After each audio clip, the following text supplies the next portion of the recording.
Sir మీ విశాఖ ఉక్కు కోసం కార్మికులు చేస్తున్న ఏదైతే ఆందోళన ఉందో, ఆ ఆందోళనల మీద బీజేపీ శాసనసభాపక్ష నేత విష్ణుకుమార్ రాజు ఇటీవల కాలంలో వ్యాఖ్యలు చేశారు.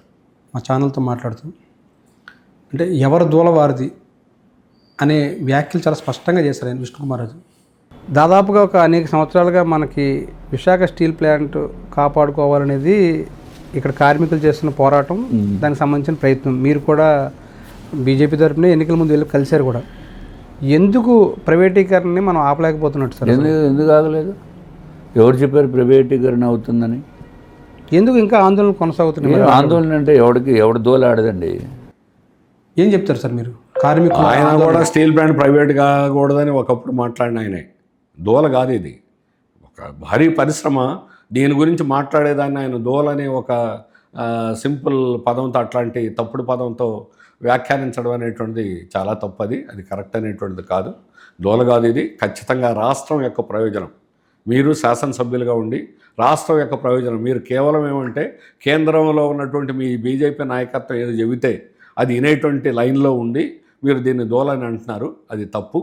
ఇది ఇక్కడ దీనికోసం నిలబడిన వాళ్ళు ఎవరైనా నిజంగా రాష్ట్ర ప్రయోజనాల కోసం, ఒక రాష్ట్రంలో ఉన్నటువంటి భారీ పరిశ్రమ కాపాడుకునే దానికోసం చేసే ప్రయత్నం తప్ప ఇంకోటి కాదు.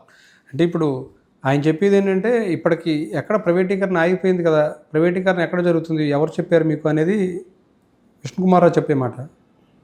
అవును, ప్రైవేటీకరణ అంటే ఇప్పుడు ప్రతి సంవత్సరం 4,000 కోట్లు నష్టాలు తీసుకొచ్చారు. ఇప్పుడు వాళ్ళు ఏం చెబుతారు? మూడోసారి తర్వాత చెప్పేది ఏమిటి? నష్టాల్లో వస్తుంది, దీన్ని ఎవరు కాపాడలేరు అంటారు. ఆఖరి నిమిషంలో దాన్ని ఆ నిర్ణయం తీసుకునేటప్పుడు అది చెప్తారు. అప్పుడు దాకా ఇప్పుడు ఎన్నికలు అనుకోండి, ఎన్నికల రిజల్ట్ వచ్చేదాకా నేనే గెలుస్తానంటారు.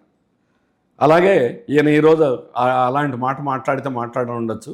రేపు ఖచ్చితంగా వారు చేసే ప్రతి చర్య, నేను చెబుతున్నాను కదా, అందుకని 32 జోన్లుగా చేసి ఉండి పనిచేస్తున్న వాళ్ళని, 40 ఏళ్ల నుంచి పనిచేస్తున్న వాళ్ళు, 35 ఏళ్ల నుంచి పనిచేస్తున్న వాళ్ళు కాదని ఎంప్లాయీస్, పర్మనెంట్ ఎంప్లాయీస్, కాంట్రాక్ట్ వర్కర్లు అందరిని ఎలా తీసేస్తారు?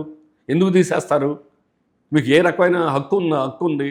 కానీ గవర్నమెంట్ మా చేతిలో ఉంది.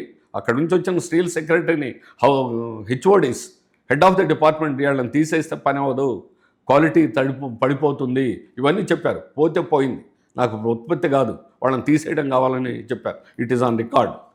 అందుకని ఈరోజు కావాలని కేంద్ర ప్రభుత్వం తప్పుడు వైఖరి తీసుకున్నది. ఎవరో వాళ్ళకి కావాల్సిన మల్టీనేషనల్ కంపెనీతో అండర్స్టాండింగ్ పోస్కోని సౌత్ కొరియాతో 2018 కోవిడ్ టైంలో స్టార్ట్ చేశారు. ఆ కోవిడ్ వచ్చి ఇక్కడ రహస్యంగా మీటింగ్ అయితే మేము వాళ్ళని వెంటబడి తరిమేసాం, వాళ్ళు పారిపోయారు. తర్వాత టాటాతో ఒక అగ్రిమెంట్ అయింది, అది కూడా క్యాన్సిల్ అయిపోయింది. తర్వాత జిందాల్తో ఒకటి అయింది, అది ఫెయిల్ అయింది.